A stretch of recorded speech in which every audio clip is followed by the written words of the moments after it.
we'll be starting with a very basic question. That is, what is the future of e-banking in your opinion, sir, in India as well as in world economy? The banking has evolved tremendously. As I said, last 10 years, things have changed significantly. And initially, we used to go to branches to open our bank accounts, as I said, right? But now it has more become, it's easier with even the large banks to conduct business. So SBI launching recently, you know, I guess this is their sort of neo bank. We call them the neo bank. We also have 811 from Kotak.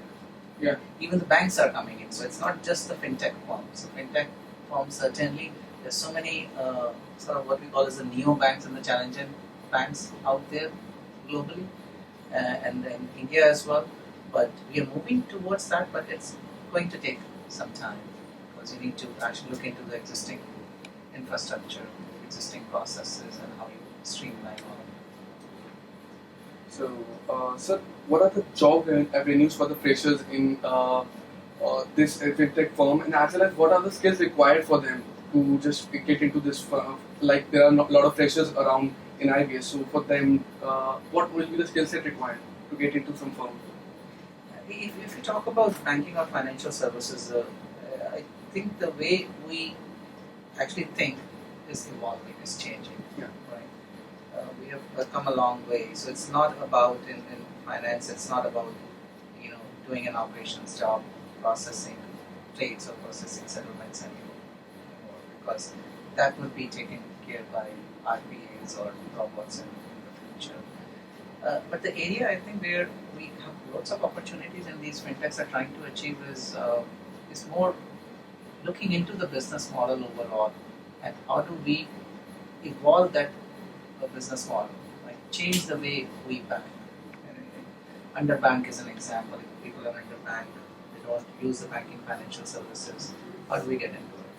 And from freshers' perspective, it's learning the space overall. So it's not just about learning finance anymore. That's the first thing I asked, if you have fintech course or not. You're learning about fintech.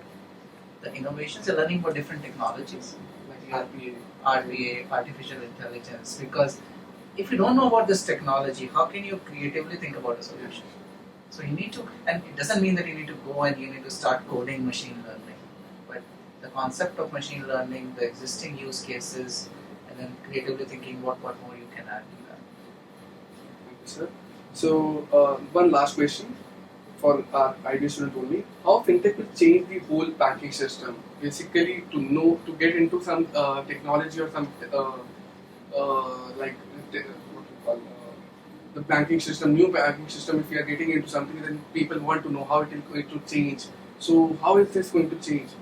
So things will become digital. That's how the change will be.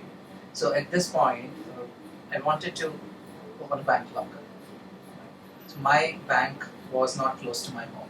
So what I had to do was I had to go to a different bank to open a bank locker, and then that bank asked me to open up 2 or 3 accounts because they wanted to fill up their numbers so that I can get the bank loan. Right? So I don't see that thing happening in the future. So for that opening the bank account, I had to go through all the pain, KYC, etc. So it's not manual. It's not digital currently, right? You have to go through all of this, and it's not streamlined. It's not seamless, right? It's not that I can have one e-banking app. I can go and do everything. For my mutual funds, investments, I have a separate e-banking. It's like a separate hub, right? And for my other investments, for my credit card, there is a place I have to go.